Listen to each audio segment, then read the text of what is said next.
Hello दोस्तों, स्वागत है आपका अपने YouTube channel only study centre 2.0 में। तो इस वीडियो में हम लोग क्लास 8 का टर्म 2 का इम्पोर्टेंट क्वेश्चन को देखने वाले हैं, जो कि आपके एग्जाम में 90% देखने को मिल सकते हैं। और इसमें सोशल साइंस का देखेंगे, जिसका कि एग्ज़ाम आप लोग को 7 जुलाई को है।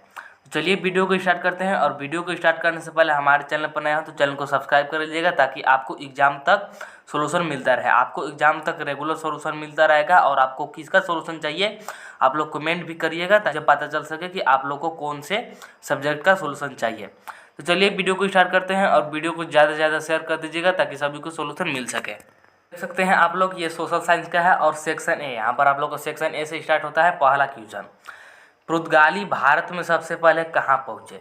मतलब पुर्तगाली लोग भारत में आए थे, तो भारत में सबसे पहले कहाँ आए थे? तो कालीकट में आए थे। इसके बाद नेक्स्ट क्वेश्चन, किसे सिपाही विद्रोह भी कहा जाता है? 1857 की क्रांति को सिपाही विद्रोह के नाम से जाना जाता है।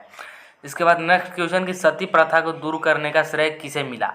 मतलब सती प्रथा को हटाने का श्रेय किसे मिलता है? तो लॉर्ड विलियम बेंटिंक को, जो कि भारत के गवर्नर रहे हैं। इन्हीं को सती प्रथा को दूर करने का श्रेय मिला था। इसके बाद नेक्स्ट क्वेश्चन की ओर बढ़ते हैं। चौथा नंबर यहाँ पर देख सकते हैं कि किसने विवेकानंद को राष्ट्रीय आंदोलन का आध्यात्मिक पिता कहा है? तो सुभाष चंद्र बोस ने स्वामी विवेकानंद को राष्ट्रीय आंदोलन का आध्यात्मिक पिता कहा है। इसके बाद नेक्स्ट क्वेश्चन यहाँ पर देख सकते हैं, पाँचवा नंबर वाला, कि कृष्ण मिशन की स्थापना किसने की? तो स्वामी विवेकानंद ने।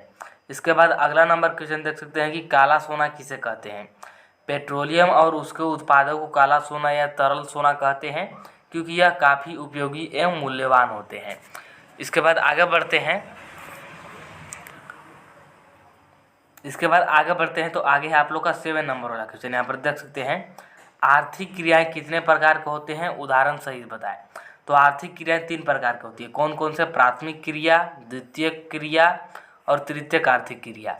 प्राथमिक क्रिया में जैसे कृषि से रिलेटेड सभी चीज़ आते हैं, जैसे खेती करना इत्यादि। और द्वितीय आर्थिक क्रिया में आते हैं उद्योग जैसे कि मशीन वगैरह हो गए वो सब। और तृतीयक आर्थिक क्रिया में आते हैं सेवा, जैसे कि अभी ऑनलाइन सेवा हो गए इत्यादि। इसके बाद आगे चलते हैं। तो आगे आप लोग का सेक्शन भी स्टार्ट होता है क्वेश्चन नंबर 8 से, जो कि 3 नंबर वाला क्वेश्चन है। सेम इसी प्रकार से आपको वहाँ एग्जाम में भी देखने को मिल सकते हैं। और आप लोग इसे ज़रूर देख लीजिएगा, क्योंकि यहाँ से आपको 90% भीड़ सकते हैं एग्जाम में। तो 8 नंबर वाला क्वेश्चन देखिए कि भारतीय कपड़े विश्व भर में क्यों प्रसिद्ध थे? तो इसका उत्तर हो जाएगा कि भारतीय कपड़े लंबे समय से अपनी गुणवत्ता और बारीक कारीगरी के लिए विश्व भर में प्रसिद्ध है। यहाँ के मलमल अपनी बारीक बुनाई के लिए मशहूर थे। कालीकट के निकटवर्ती क्षेत्र से प्राप्त कैलिको कपड़े प्रसिद्ध हुए। जमदानी बुनाई, पोटला बुनाई, बड़गना डिजाइन आदि की यूरोपीय बाजार में व्यापक मांग थी। भारतीय कपड़े अपनी छपाई की डिजाइन के लिए भी विश्व प्रसिद्ध थे। इसके बाद नेक्स्ट की ओर बढ़ते हैं। तो आगे है आप लोग का यहाँ पर 9 नंबर वाला क्वेश्चन, भारतीय सैनिक ने नई राइफल का प्रयोग करने से क्यों मना कर दिया था? तो इसका देख सकते हैं कि क्या आंसर है, कि नई एनफील्ड राइफल में कारतूस के ऊपरी भाग को मुंह से काटकर बंदूक में भरना पड़ता था। जनवरी 1857 ईस्वी में बंगाल की सेना में यह अफवाह फैल गई कि चर्बी वाले कारतूस में गाय एवं सूअर की चर्बी है।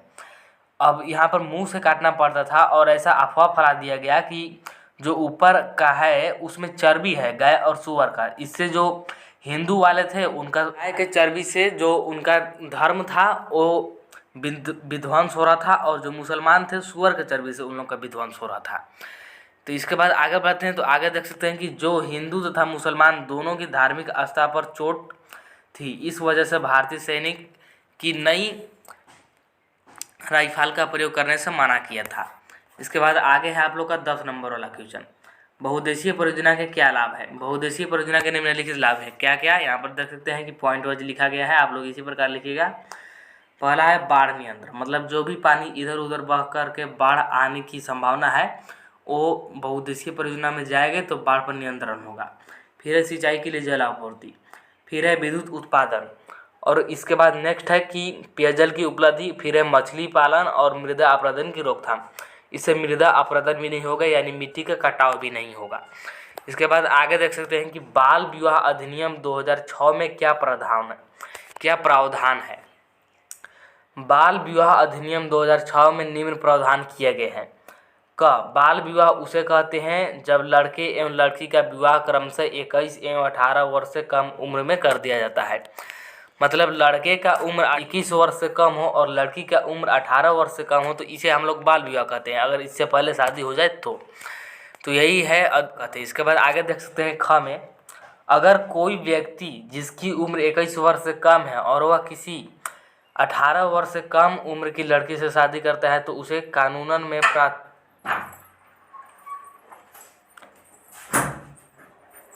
प्राथमिकी दर्ज कराई जा सकती है। और ग में है कि बाल विवाह को रोकने के लिए कोई भी व्यक्ति प्रथम श्रेणी के जिला न्यायाधीश के पास शिकायत या सूचना दायर कर सकता है।